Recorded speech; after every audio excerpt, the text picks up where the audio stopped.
yesterday, Michel Barnier, the EU's chief negotiator, striking a note of unity among the EU 27. Are cracks beginning to show in that?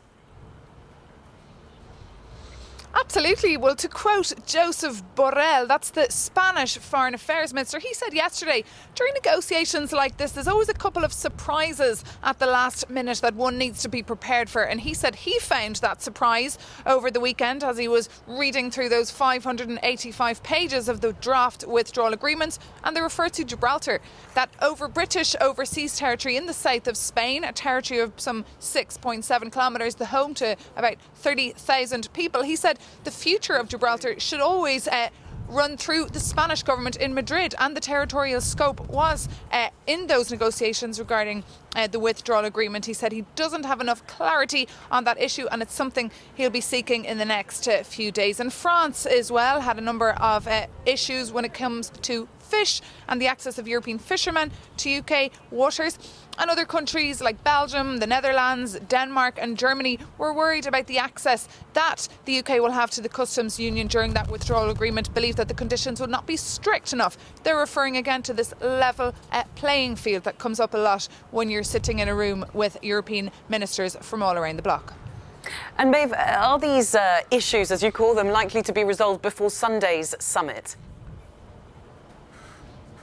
Well, if you ask Michel Barnier, the chief negotiator, that question, he will say yes, because he's afraid these cracks will give ammunition to Brexiteers over in the UK, and he wants to help and support Theresa May get the backing of this. But what we'll see perhaps is declarations and footnotes written in to that text, and they're important as well, because Josep Borrell, the Spanish Foreign Minister, said until he gets clarity on the future of Gibraltar, he will not be signing off on the withdrawal agreement. And of course, they need to have clarity on the withdrawal agreement in order for that political declaration to be signed off on, and that will be the point of discussion between Jean-Claude Juncker and Theresa May when she comes to Brussels soon.